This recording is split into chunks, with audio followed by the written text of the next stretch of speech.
Recorded Books presents The Israeli Century: How the Zionist Revolution Changed History and Reinvented Judaism, by Yossi Shain.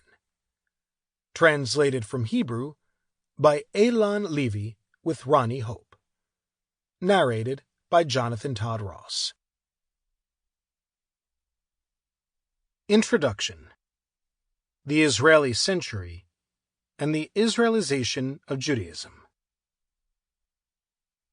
The Israeli century has been the most dramatic period in all of Jewish history. Over the course of a single lifetime, the Jewish people have moved from 2 millennia of statelessness to a life defined by the sovereignty of the State of Israel. During this short period, the entire Jewish people has undergone a metamorphosis. Israel has gradually become the most important force in all areas of Jewish life. In the last 2 decades especially, Israel has consolidated its hold as the most dominant entity in the Jewish experience, defining and determining Jewish identity, memory, and the place of Jews and Judaism among the nations. The Jewish center of gravity, cultural, religious, political, demographic, and even economic, has decamped from New York and is now to be found in Jerusalem and Tel Aviv for the foreseeable future.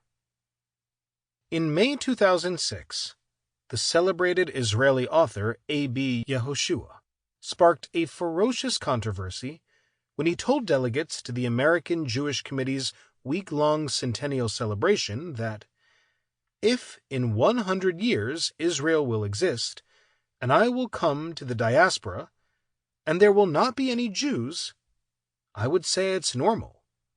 I will not cry for it, because it's very natural that every one of you will be American. Being Israeli is my skin. It's not my jacket. You are changing jackets."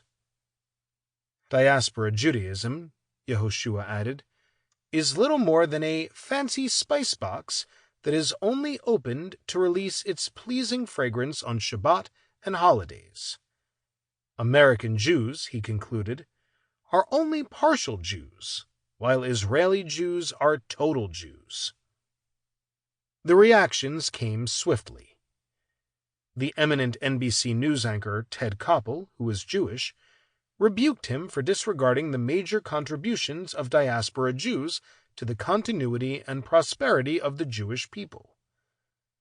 "There is something very special, universal, and easily identifiable among all Jews," he said. "It is beyond territory. It is something we all have in common." Leon Wieseltier, the storied literary editor of the New Republic, also berated Yehoshua, reminding him that Judaism existed long before Israel.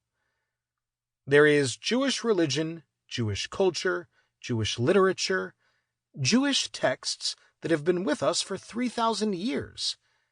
Why do you insist on narrowing it down to Israeliness?" Yehoshua was accused of being blind, among other things, to the continued dependence of Israel on the diaspora's money and political power. Much has changed in the last few decades, however. Israel's economy has grown quickly, with its per capita GDP today on a par with the advanced economies of Europe and East Asia, and likely to surpass them. Its economic dependence on diaspora Jews, as well as on the foreign aid from the United States government, has diminished dramatically, while its own economy and government budget have ballooned. At the same time, Israel's military power has outstripped that of all its enemies, and it has made peace with the most powerful countries in the Arab world, though it still faces major challenges to its security, including existential threats. Today, many young diaspora Jews no longer see Israel as a country in need, surrounded by fearsome enemies, but rather as a land of opportunity. Writing in March 2021, Sample complete. Ready to continue?